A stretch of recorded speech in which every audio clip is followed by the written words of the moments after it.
Bienvenue dans ce webinaire organisé par l'Agence de développement économique de la région Auvergne-Rhône-Alpes Entreprises. Ce webinaire sera consacré aux matériaux biosourcés et durables. Nous allons partir sur une présentation d'1 heure avec une session de questions-réponses disponible en fin de présentation. Passons tout de suite à la présentation des intervenants. Donc, je vais commencer par me présenter.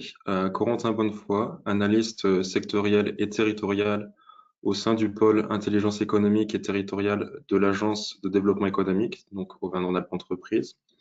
J'animerai la réunion et je vous présenterai également quelques chiffres clés régionaux sur la filière chimie verte et matériaux durables. Nous aurons ensuite le plaisir de recevoir l'intervention d'Auraline Viard, ma collègue qui est chargée d'affaires Europe sur le bureau de Bruxelles. Elle viendra nous présenter des appels à projets européens en lien avec les matériaux durables. Nous basculerons ensuite sur l'intervention de Lauriane Bouvier-Religieux, chargée de projet et d'innovation matières premières renouvelables au sein du pôle de compétitivité Accélera, qui viendra nous présenter les différentes innovations et l'offre d'accompagnement proposée par Accélera. Nous aurons ensuite le plaisir de recevoir Mélanie Alm, chargée de mission recherche et innovation au sein de la direction recherche et innovation à la région.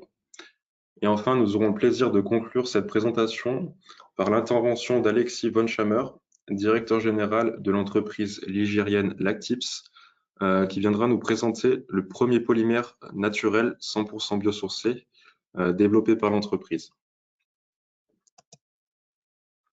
Au niveau du bon déroulé de ce webinaire, les micros des participants seront coupés pendant l'ensemble de la présentation. Vous pourrez poser directement vos questions dans le chat. Les intervenants pourront y répondre soit à la fin de leurs interventions, soit à la fin de la présentation globale. Le webinaire sera enregistré et diffusé sur la chaîne YouTube de l'agence, ainsi que sur le site web de l'agence Auvergne-Rhône-Alpes Entreprises. Le support de présentation vous sera envoyé, ainsi qu'un questionnaire de satisfaction pour avoir une auto-évaluation un peu de cette présentation.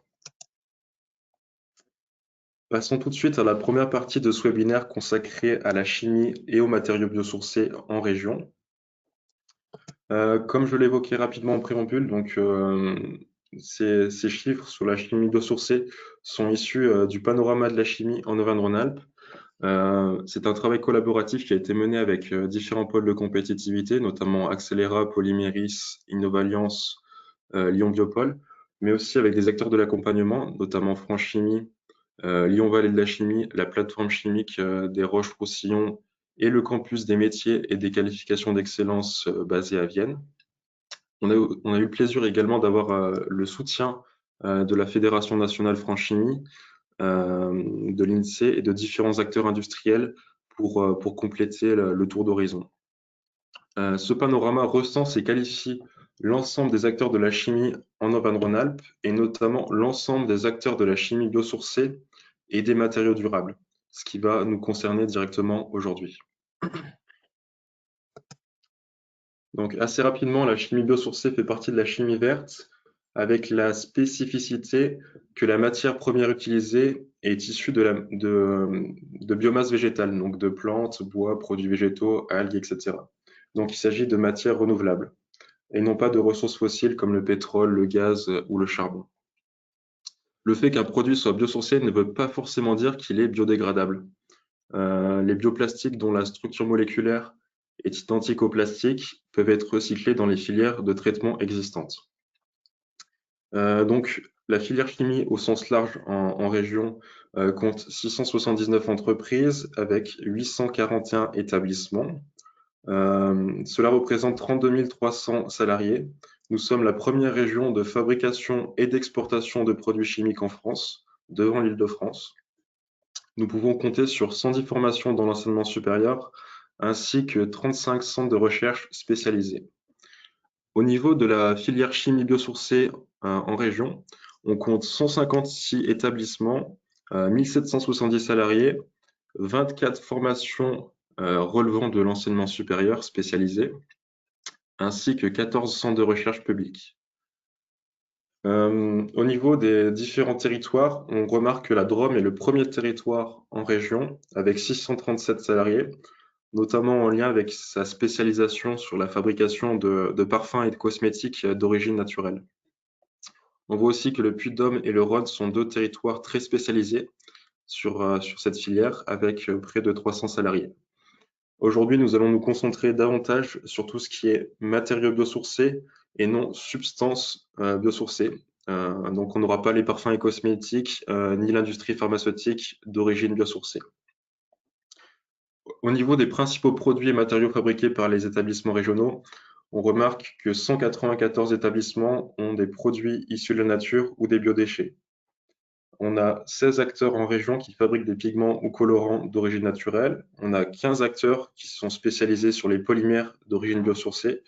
Et enfin, on a 11 acteurs qui sont spécialisés sur des matériaux à base d'amidon, glucose, cellulose ou enzymes. Au niveau de la répartition géographique, on constate que 48 acteurs dans la Drôme sont spécialisés dans des produits issus de l'agriculture ou des biodéchets, 47 dans le Rhône et 24 dans le Puy-de-Dôme. On a également quelques territoires complémentaires, la Loire, l'Ain et la Haute-Loire. La Savoie et Haute-Savoie sont aussi bien positionnés. Au niveau des pigments et colorants naturels, on remarque qu'ils sont notamment concentrés dans le Rhône avec 5 établissements et dans la Drôme avec 3 établissements. Au niveau des polymères biosourcés, donc ils sont dans le Rhône avec 4 établissements et dans la Loire avec 3 établissements, notamment l'entreprise Lactips qui viendra intervenir en fin de présentation. On compte également 11 fabricants de matières biosourcées à base d'amidon et d'enzymes, dont 7 dans le Puy-de-Dôme. Au niveau de l'offre de formation disponible sur le territoire, donc on compte près de 24 formations spécialisées avec un spectre de formation très large, hein, que ce soit sur les matériaux durables, la chimie biosourcée ou la chimie conçue à partir de biomasse. On retrouve principalement ces formations sur les 4 grands pôles régionaux, donc Lyon, qui compte 11 formations disponibles, le pôle grenoblois avec 4 formations, et enfin les pôles stéphanois et clermontois avec 3 formations spécialisées. On donne également notamment 5 licences de chimie, donc sur ces 4 grands pôles, plus sur le pôle de Chambéry avec l'université Savoie-Mont-Blanc. On compte également 3 BUT chimie qui proposent des modules de formation sur les matériaux biosourcés et sur les matériaux durables, donc notamment au Puy-en-Velay, à Grenoble et à Lyon. On a également la chance d'avoir 3 masters spécialisés en génie des procédés et des bioprocédés, donc à l'école des mines de Saint-Étienne, au sein de l'université Lyon 1 de Lyon et au sein de l'université Grenoble-Alpes. On a également 2 masters chimie et sciences des matériaux à Saint-Étienne et à Lyon. Et enfin, on a un master chimie verte qui est vraiment spécialisé sur cette thématique au sein de l'université Savoie-Mont-Blanc à Chambéry, avec vraiment des modules de formation qui sont axés véritablement sur le sourcing de matériaux biosourcés, l'analyse, etc., les différents et les différents marchés d'application. On compte également 5 écoles d'ingénieurs spécialisées sur le territoire, avec l'école des mines de Saint-Étienne, l'école d'ingénieurs Sigma à Clermont-Ferrand, l'INSA Lyon qui propose 2 masters spécialisés, l'ITEC à Écully dans le Rhône qui propose également 2 titres d'ingénieurs spécialisés, et l'école d'ingénieurs en biotechnologie de l'Université catholique de Lyon qui propose une formation spécialisée.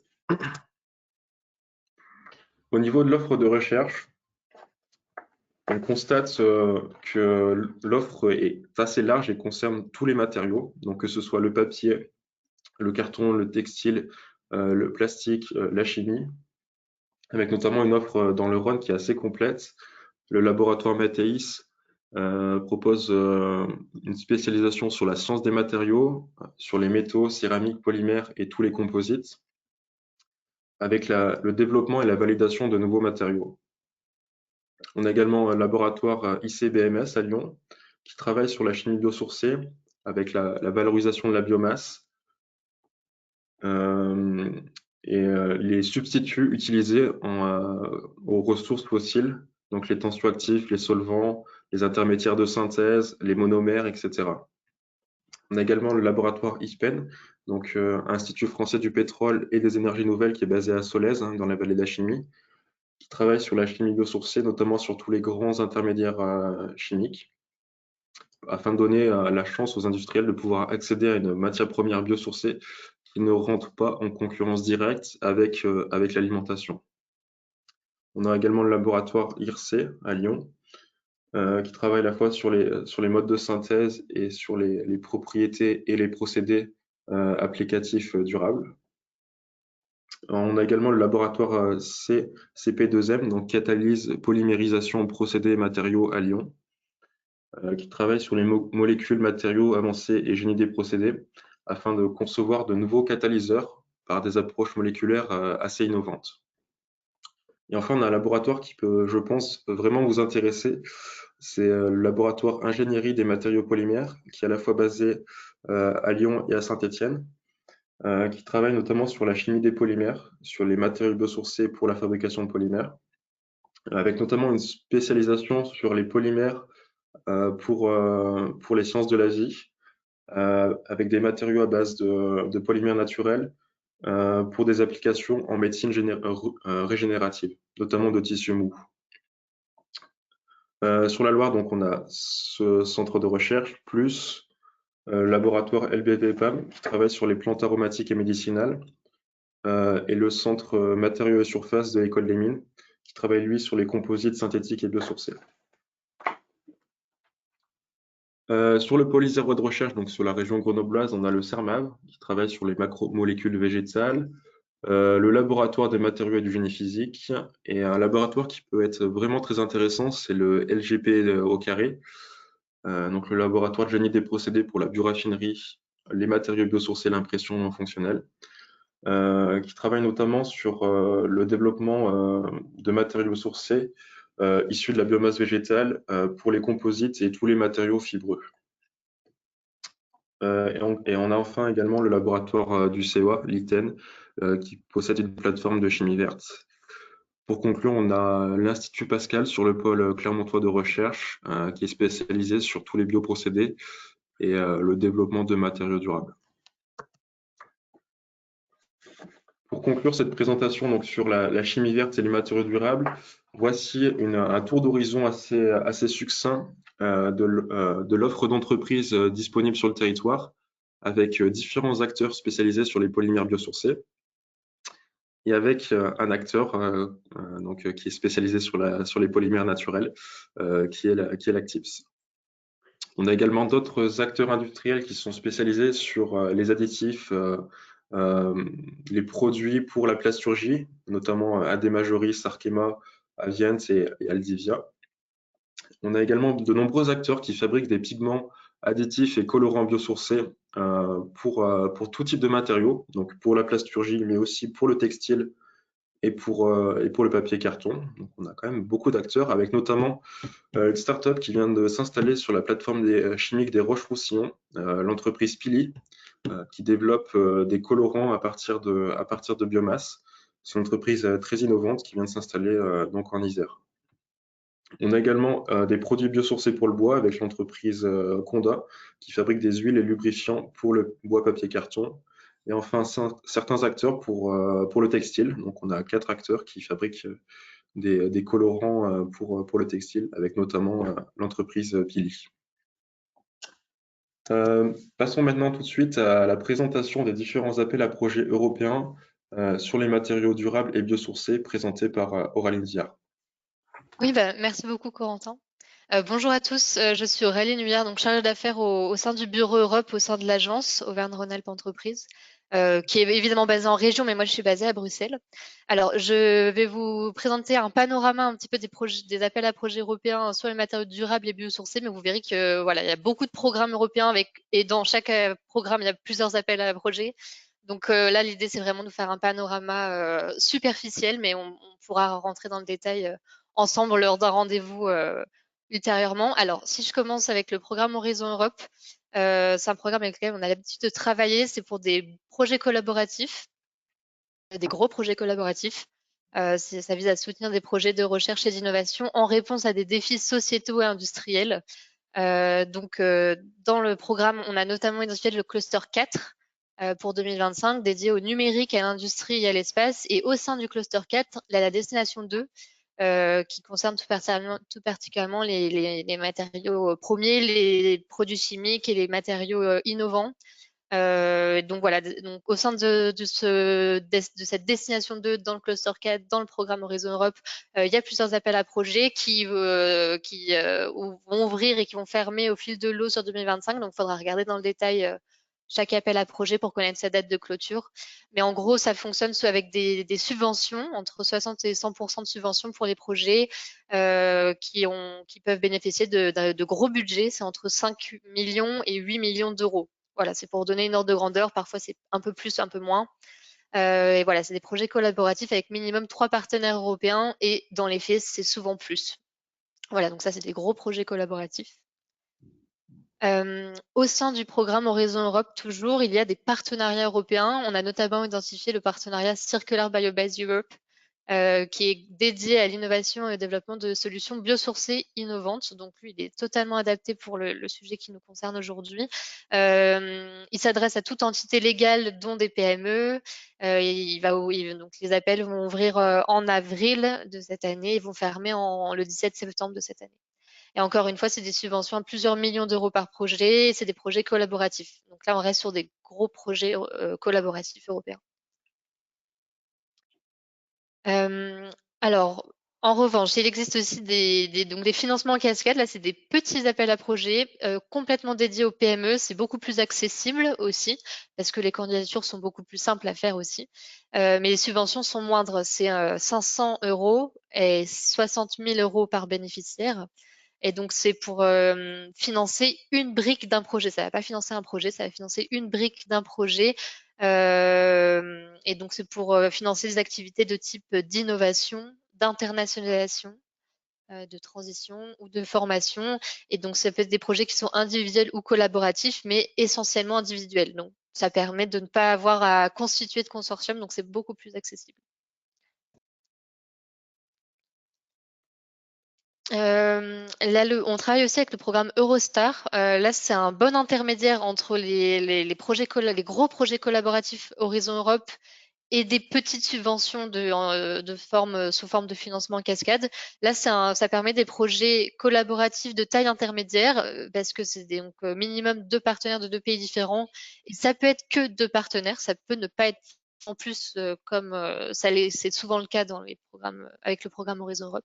Donc là, le programme Eurostar, voilà, beaucoup plus accessible. Pour des subventions, encore une fois, entre 500 000 et 3 millions d'euros. Donc, encore une fois, c'est de taille intermédiaire. Il a 2 deadlines dans l'année. Donc là, on a une première le 13 mars.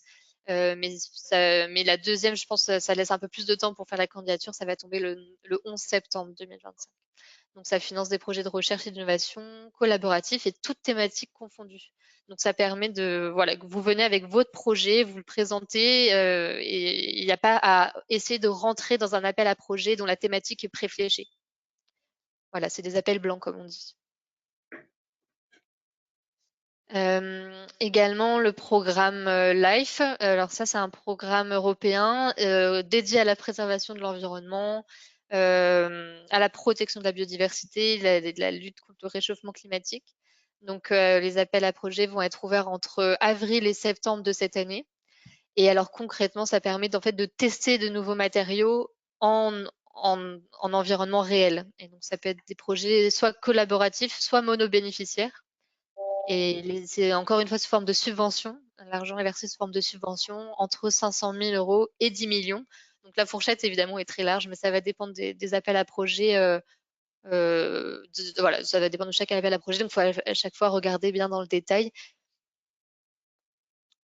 Voilà, mais voilà, donc l'idée c'est un panorama très rapide, très superficiel, mais l'idée à retenir c'est qu'au Bureau Europe on peut vous accompagner gratuitement, accessoirement, vers les financements européens. Donc là, l'idée à retenir c'est qu'il y a plusieurs programmes de financement européen dédiés aux matériaux biosourcés et durables.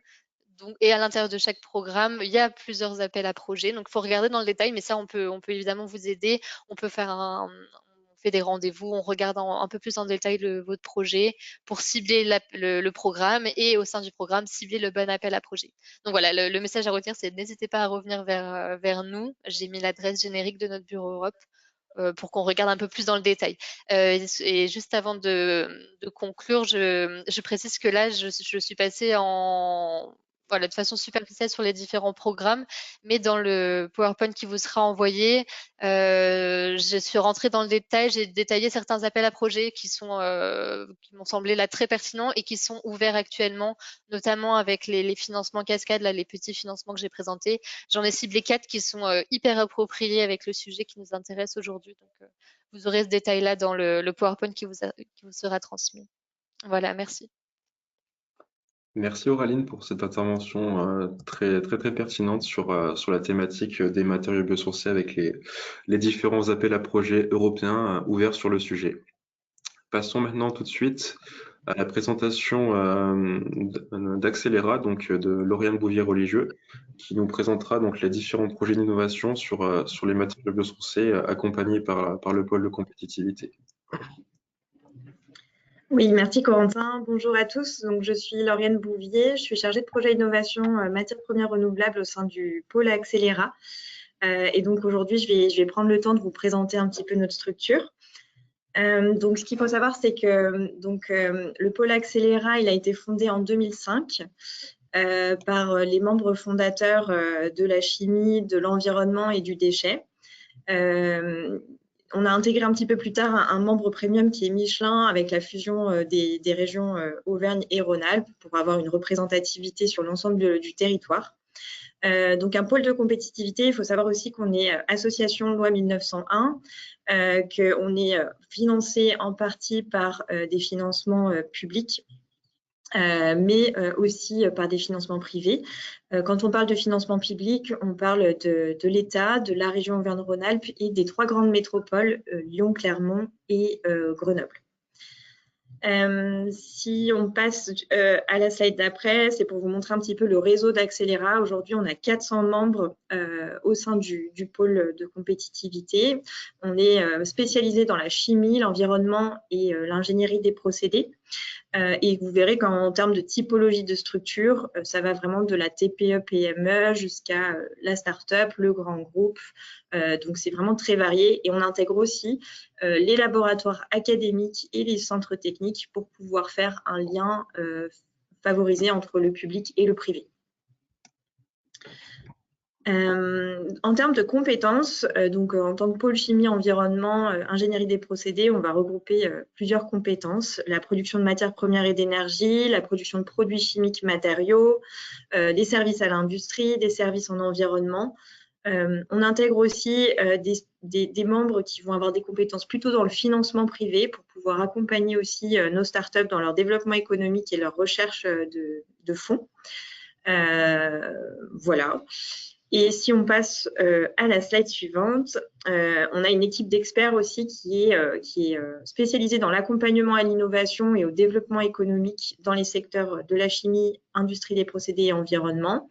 Donc, dans l'équipe innovation, on est pour la plupart docteurs en chimie ou ingénieurs sur ces thématiques-là pour pouvoir vous accompagner au mieux sur vos projets d'innovation et la recherche de financement. Et sur la partie, l'équipe développement économique, on va avoir des profils un peu plus orientés développement, croissance et e-commerce, avec un pôle aussi à l'international. En termes de rayonnement, il faut savoir qu'on a 80% de nos adhérents qui sont en région Auvergne-Rhône-Alpes. Nous, on est basé à Solèze, au sud de Lyon, dans la vallée de la Chimie. Mais on intervient aussi au niveau national, puisqu'on a 20% de nos adhérents aussi sur le territoire national. Et on rayonne aussi au niveau de l'Europe, puisqu'on est fortement en lien avec nos équivalents en Europe, des clusters chimie, comme Chemical Cluster Bayern, par exemple, ou Environment Park, en Italie. Notre mission, c'est d'accélérer les réussites de nos adhérents qui sont impliqués dans la gestion maîtrisée de la matière et des ressources environnementales. On accompagne l'innovation, le développement de solutions durables pour répondre à l'urgence climatique et environnementale. Et l'urgence climatique et environnementale, c'est vraiment quelque chose qui est partie intégrante de notre mission depuis le début. Ce n'est pas quelque chose qu'on est venu rajouter en tant que pôle chimie et qui fait vraiment partie de notre raison d'être depuis le démarrage. Donc, je vous explique un petit peu notre feuille de route stratégique. C'est une feuille de route que l'on remet à l'État tous les 5 ans et qui décrit les grandes thématiques sur lesquelles on va pouvoir travailler et accompagner les membres. Donc, je vais en détailler 2 en particulier, mais bien sûr, si vous avez des questions par la suite sur d'autres thématiques, n'hésitez pas. Donc, dans un premier temps, les matières premières renouvelables. Donc, ce sont toutes les activités qui vont être liées à l'utilisation et à la transformation des matières premières d'origine renouvelable afin de répondre de façon durable à une partie des besoins en matériaux et substances innovantes de notre société. Donc, ça va être l'accompagnement de projets qui visent à valoriser la biomasse lignocellulosique, les effluents gazeux, les déchets. On va réfléchir à comment convertir cette biomasse, ces bioressources, et aussi comment caractériser cette biomasse, puisque par définition, la biomasse est quelque chose d'assez variable. Et donc, on a aussi des partenaires, des projets qui sont sur cette thématique-là. Si on passe maintenant aux matériaux, produits de performance, qui est un second axe clé du pôle, ce sont les activités qui visent au développement de matériaux et de produits innovants qui vont répondre aux enjeux de l'économie circulaire et de la transition écologique en termes de besoins de marché. Donc, ça va être des matériaux qui vont être aussi vertueux dans leur conception en intégrant des démarches d'analyse de cycle de vie. Et donc, là, les thématiques abordées, ça va être le développement de nouveaux matériaux et produits de performance, la caractérisation, la modélisation de ces matériaux, et puis tous les outils numériques pour accélérer le processus de recherche et développement. Je passe un petit peu de temps sur les chiffres clés du pôle. On a parlé de 400 adhérents. Depuis la création du pôle de compétitivité, on a accompagné aussi 600 projets de recherche et développement qui ont été labellisés par le pôle et financés. Ça représente à peu près 2 milliards d'euros de financement. Et ce qu'il faut savoir aussi, vous pouvez vous inscrire à votre newsletter sur notre site web. On organise aussi une trentaine d'événements chaque année qui sont ouverts bien sûr à nos membres, mais aussi ouverts à tous, sur lesquels vous pouvez bien sûr vous inscrire.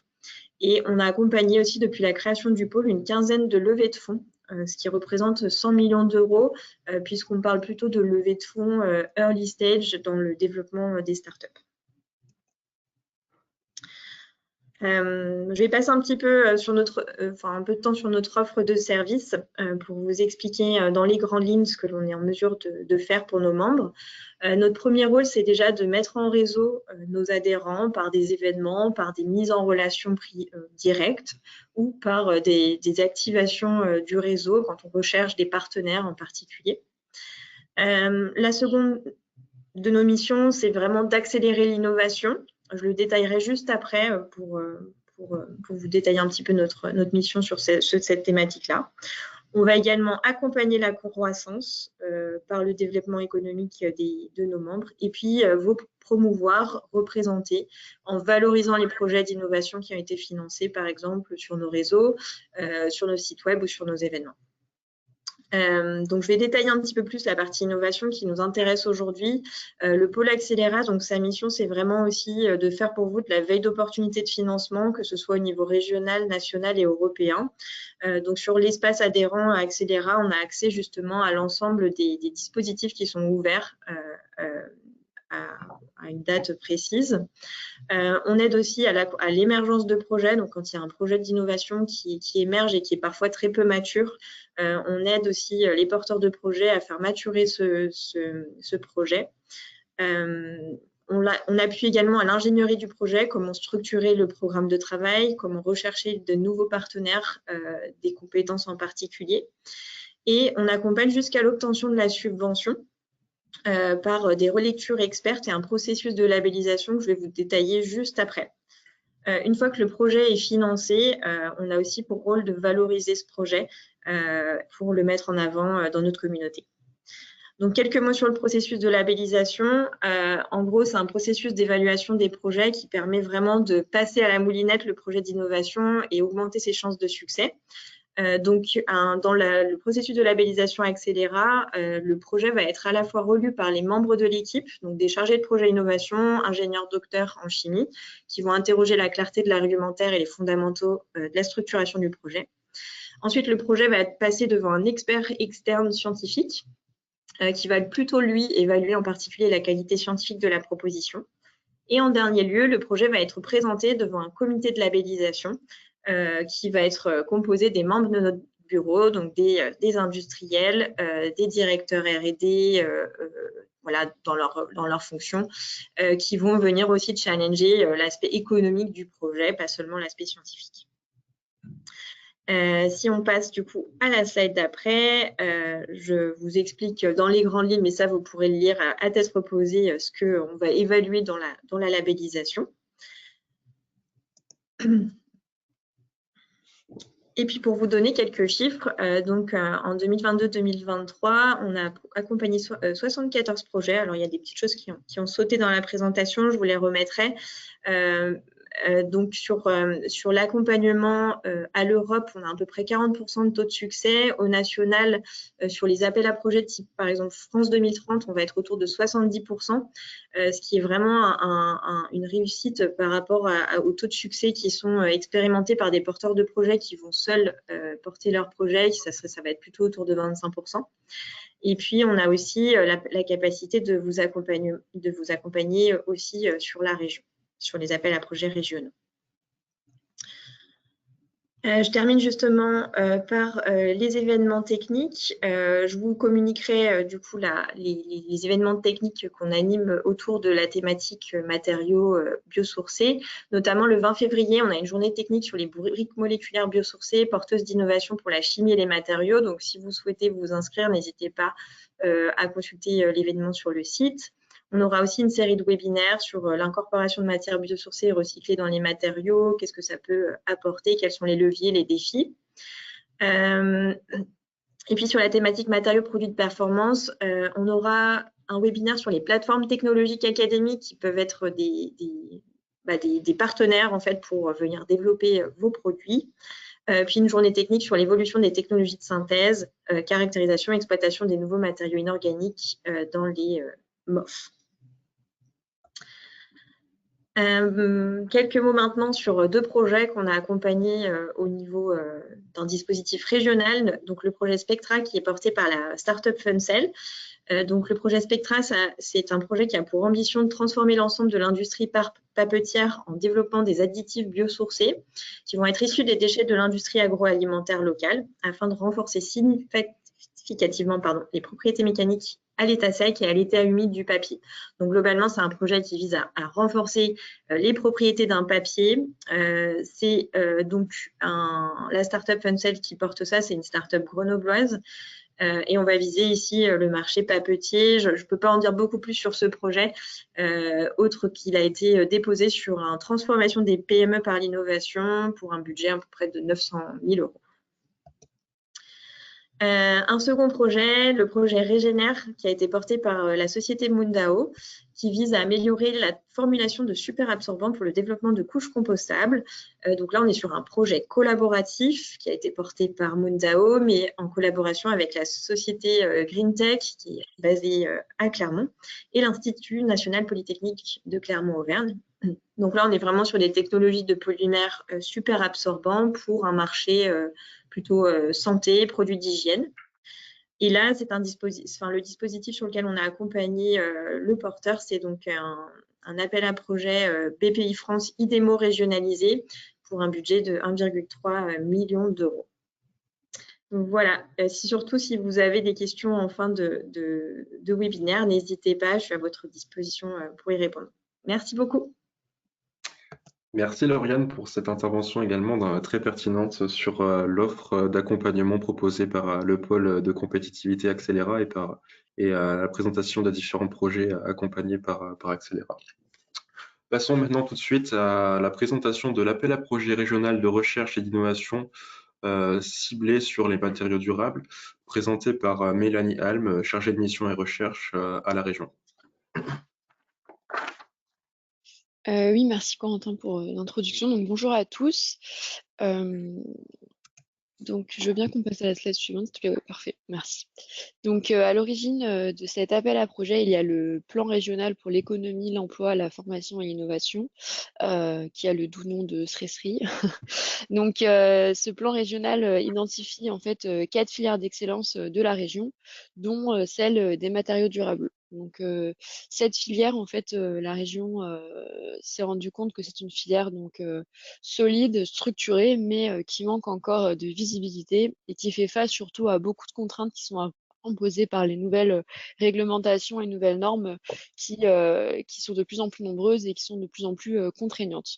Donc suite à ce constat et à l'identification des besoins en fait des acteurs de l'écosystème en région de cette filière, la région a voulu soutenir la filière des matériaux durables en sortant cet appel à projet qui a donc pour but d'aider en fait les acteurs de l'écosystème à lever les verrous technologiques auxquels il fait face en recherche et innovation.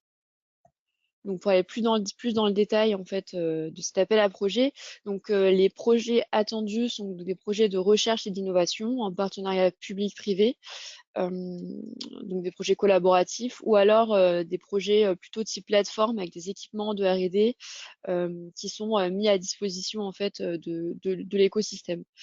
Donc ces projets doivent être portés par des entreprises régionales de toute taille et ou des ORDC donc régionaux et doivent relever d'une des thématiques suivantes, donc soit la conception et la production de matériaux avancés utilisant des intrants décarbonés, donc typiquement biosourcés, donc là c'est plus un accès matières premières, ou alors un travail vraiment sur le matériau en soi, donc développement de matériaux renouvelables, recyclables et à faible impact environnemental, ou un axe plutôt orienté sur le procédé, donc mise au point ou adaptation de méthodologie ou de procédés.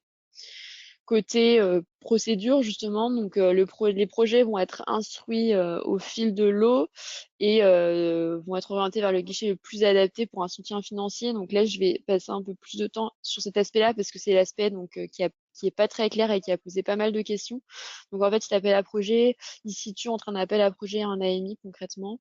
Donc le procédé, c'est que on va recevoir en fait les dossiers de candidature qui est un Word, un document Word de 2-3 pages à remplir, qui est concrètement surtout une grosse description en fait du projet. Et donc une fois qu'il doit être envoyé à un mail générique, donc qui est recherche-innovation@auvergne-rhône-alpes.fr. Et donc ensuite la première instruction qui va avoir lieu, c'est vraiment regarder le détail de ces projets-là. Que vous nous aurez fournis. Et ensuite, avec les projets les plus intéressants à nos yeux, les plus pertinents, les plus structurants, qui seront entre guillemets présélectionnés, on va avoir un contact qui va être mis en place entre la région et les porteurs du projet pour voilà mieux cerner les besoins, les ambitions du projet, poser des questions des deux côtés si c'est nécessaire et par la suite identifier les guichets donc les plus adaptés. Donc typiquement les guichets les plus adaptés, ça va être dispositifs régionaux déjà existants, donc du R&D Booster, du IDEMO régionalisé, du FEDER et autres financements voilà, en fonction des besoins et des possibilités. Donc le dépôt des dossiers est à faire au plus tard pour le 21 février. Donc ça arrive vite. Et la durée de réalisation des projets de 36 mois maximum à compter de l'attribution du soutien public. Donc voilà pour une présentation assez brève. Et voilà, donc comme dit, j'insiste sur le fait que finalement le premier critère le plus important, c'est l'aspect structurant du projet et innovant. Voilà. Je vous remercie et si vous avez des questions, n'hésitez pas. Merci Mélanie pour cette présentation de cet appel à projet régional, vraiment très opérationnel et en lien avec notre thématique des matériaux biosourcés. Passons maintenant au témoignage de l'entreprise Lactips, du directeur général Alexis von Schammer, qui viendra nous présenter le polymère naturel développé par l'entreprise. Merci Corentin. Prochaine slide. Alors, si on peut sauter également celle-là. Voilà, donc, qu'est-ce que c'est l'Actips? Premièrement, notre métier, c'est qu'on développe, fabrique et on commercialise un matériau qui est 100%, premièrement, 100% naturel. Ça, c'est très important par rapport à la directive single-use plastique. Et deuxième point qui est important, qui est commercialisé sous forme de granulés. C'est-à-dire qu'on peut être utilisé par toute méthode de transformation de la plasturgie, car nous fabriquons sous forme de granulés. Deuxièmement, point important, c'est qu'on est 100% biodégradable dans tous les environnements. Qu'est-ce que ça veut dire? C'est qu'on est biodégradable à vitesse beaucoup plus rapide que tous les bioplastiques qui existent sur le marché, en moins de 30 jours dans les sols et en moins de 12 jours dans les rivières et océans. Et le troisième point qui est important, c'est notre côté hydrosoluble. Et je vous expliquerai pourquoi après. Notre vision, c'est tout ce qu'on fait est autour de préservation de la nature en éliminant deux choses, les déchets plastiques via le recyclage et le réemploi et la pollution plastique via notre biodégradabilité.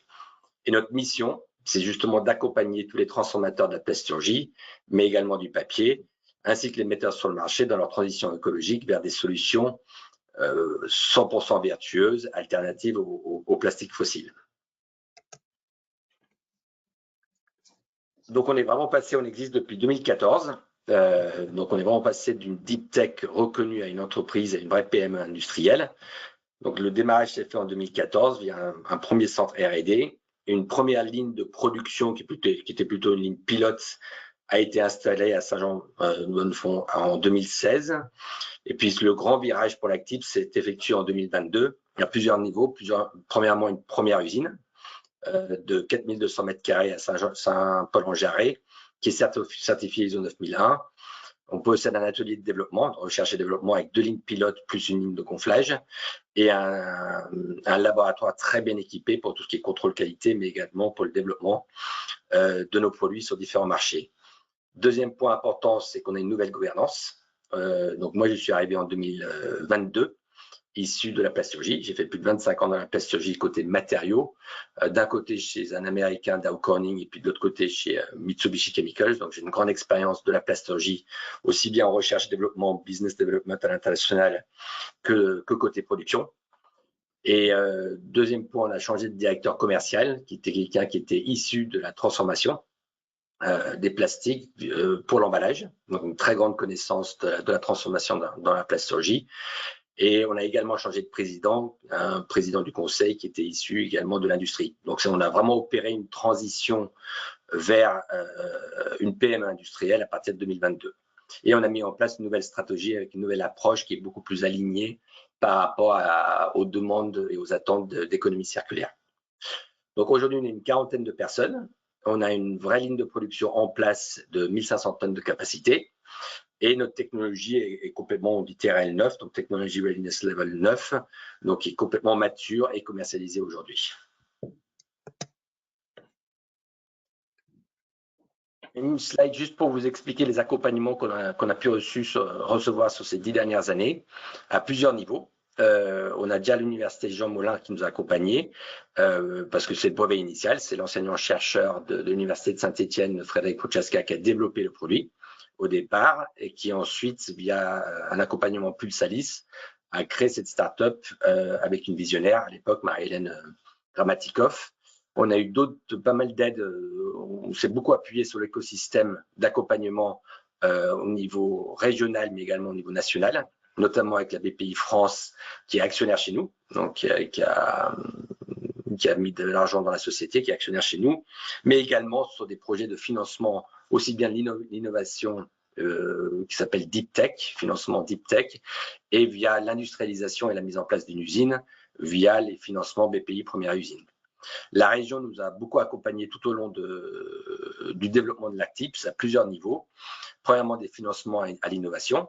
On avait un projet en commun qui s'appelait C2 Film, donc qui était également en collaboration avec Accélera, qui a labellisé justement ce projet-là pour faire suite à vos présentations. On a eu des financements à l'accompagnement d'aide au montage de projets par la région également et des financements à l'investissement, optimisation de notre ligne pilote de production. Accélera également nous a beaucoup accompagnés au financement de projets. Donc, comme je viens de dire, tout ce qui était labellisation pour crédibiliser nos projets de développement, mais également des aides au montage de dossiers. Citeo nous a beaucoup accompagnés également sur tout ce qui est projet d'économie circulaire, autour de 2 thématiques principalement. C'était sur des emballages papier alternatifs au plastique pour des échantillons cosmétiques, et puis des financements autour de l'étiquette. Et je vous expliquerai pourquoi.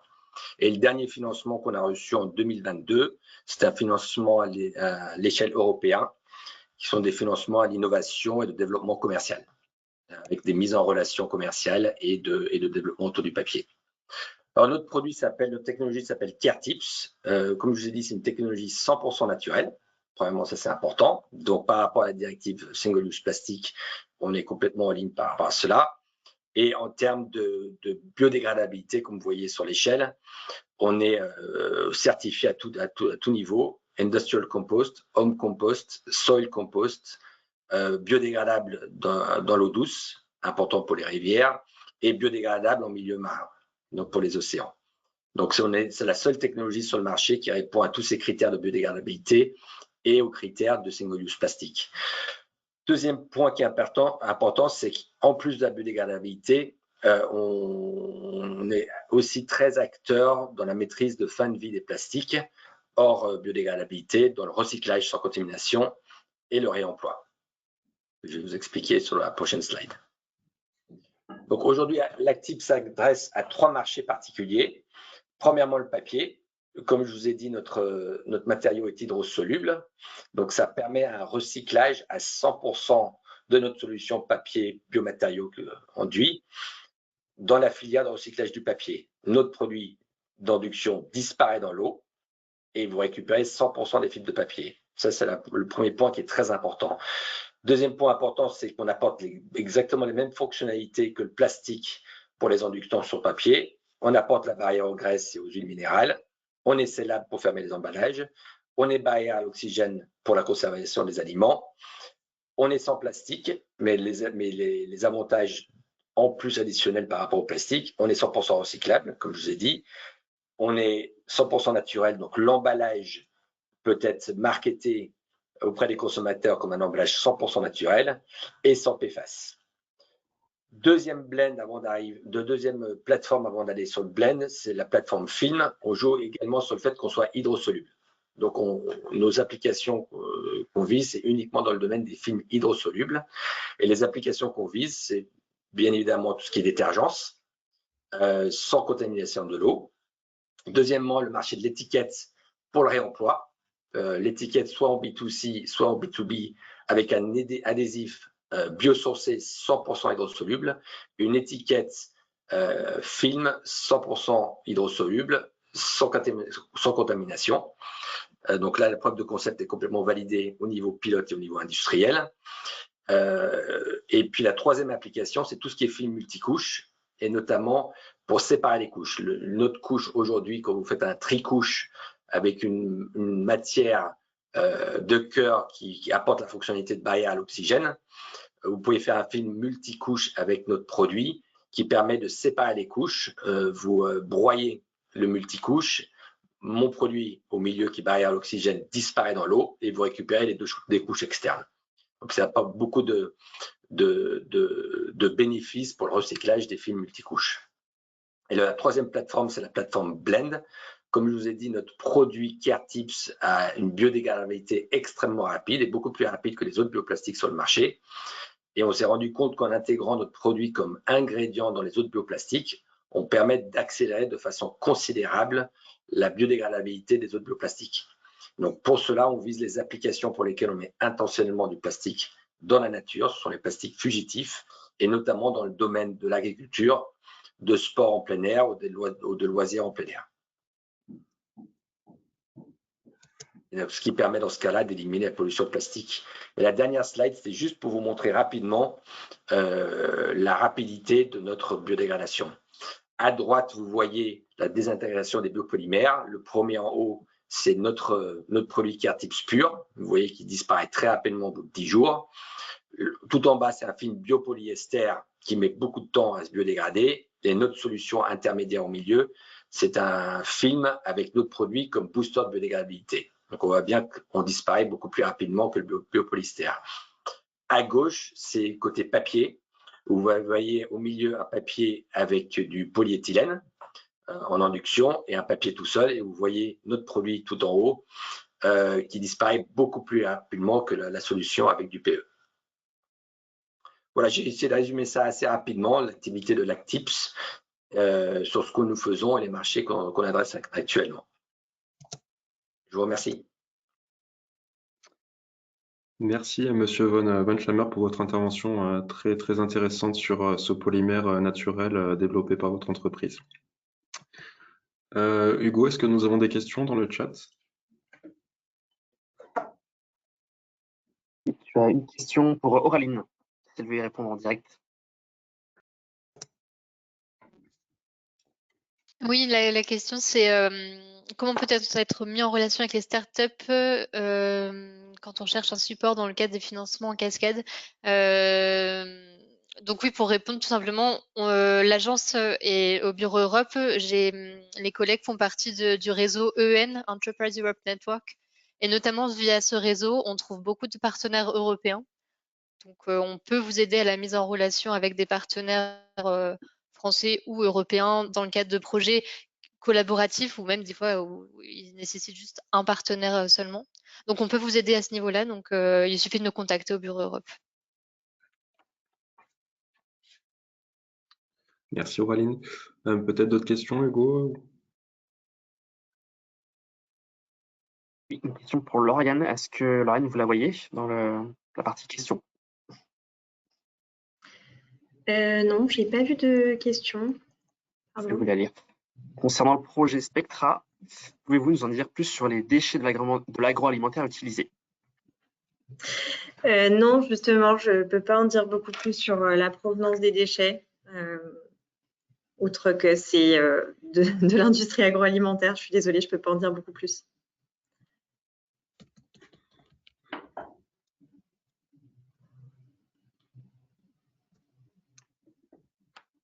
Avons-nous d'autres questions?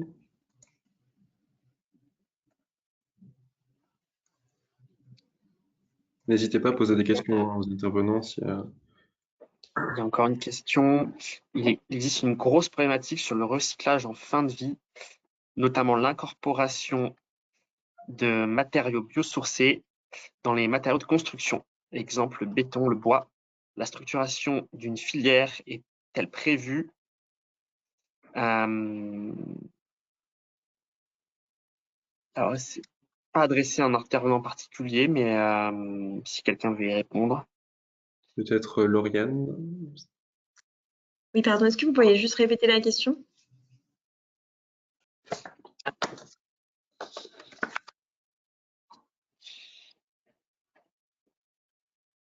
Vous m'entendez? J'ai pas compris la question, excusez-moi. Oui, je vous la redonne. Alors,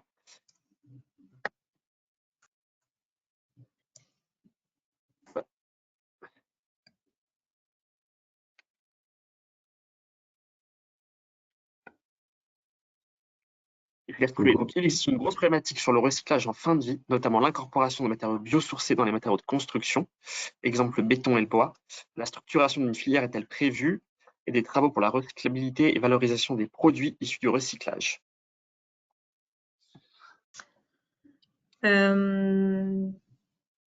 Est-ce qu'une filière est prévue? Alors, j'ai pas forcément de connaissance d'une filière en structuration pour les matériaux de construction. Après, ça reste un sujet qui est quand même beaucoup abordé dans la question du biosourcé, du matériau durable. C'est justement, est-ce qu'en développement des matériaux biosourcés, on va être en mesure d'offrir des fins de vie par le recyclage?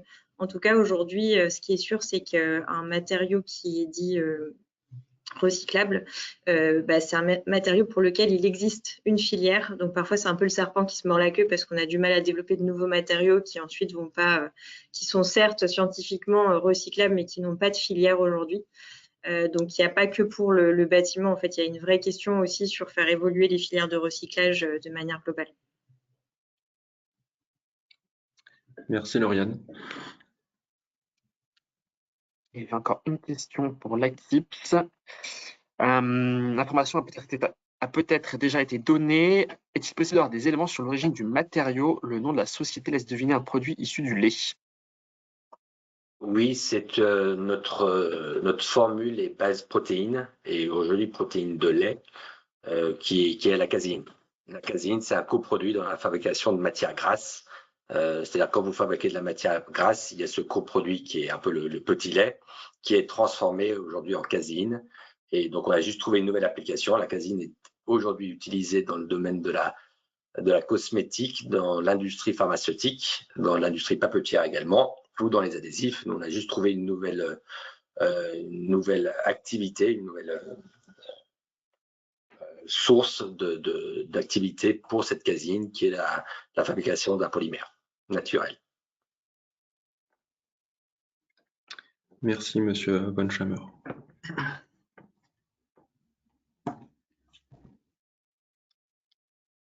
Nous n'avons pas d'autres questions, Hugo? Écoute, pour l'instant, non. N'hésitez pas à poser des questions aux intervenants directement sur leur compte LinkedIn, et puis n'hésitez pas à balayer les différents appels à projets, que ce soit européens et régionaux. N'hésitez pas à contacter Accélera pour vos différents projets d'innovation en lien avec les matériaux durables, et à contacter l'entreprise d'Actips pour éventuellement une mise en relation sur le polymère naturel. Pour conclure si tu veux. Il y a une dernière question, si tu veux, Corentin, pour l'Actips. La solution proposée par l'Actips est-elle applicable sur des barquettes en cellulose?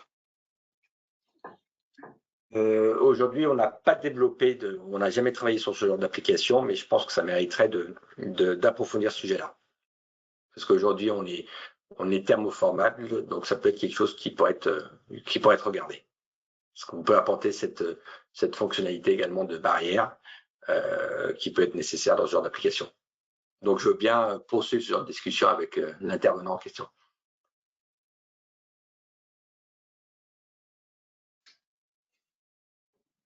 Parfait. Merci, Monsieur Bonchamer. Donc, pour conclure ce webinaire, le panorama de la filière chimie est disponible sur notre plateforme d'intelligence économique, donc avec des chiffres clés sur l'ensemble de la filière, avec notamment un focus sur la chimie biosourcée et sur les matériaux durables. Vous pouvez retrouver l'ensemble de l'offre de formation et de recherche disponible en région sur ce document. On a également une cartographie dynamique des acteurs de la filière chimie, donc avec 840 établissements recensés et qualifiés en région. Cette cartographie est actualisée en temps réel. Donc, si vous cherchez par exemple des fabricants de polymères biosourcés, des fabricants de colorants, pigments, etc. biosourcés, n'hésitez pas à aller voir cette cartographie. Vous pouvez filtrer par territoire, par activité, par expertise et par marché d'application. Vous pouvez également filtrer par taille de structure, donc TPE, PME, ETI et grands groupes. Enfin, n'hésitez pas à consulter la plateforme de mise en relation Fareco Business. Si vous cherchez des sous-traitants ou des donneurs d'ordre en région de Auvergne-Rhône-Alpes, cette plateforme est dédiée justement à la mise en relation entre acteurs industriels. Merci à tous pour votre participation à ce webinaire. Donc, la présentation vous sera envoyée par mail sous peu. Le webinaire sera disponible sur la page YouTube de l'agence ainsi que sur le site web de l'agence Auvergne-Rhône-Alpes Entreprises. Merci à tous.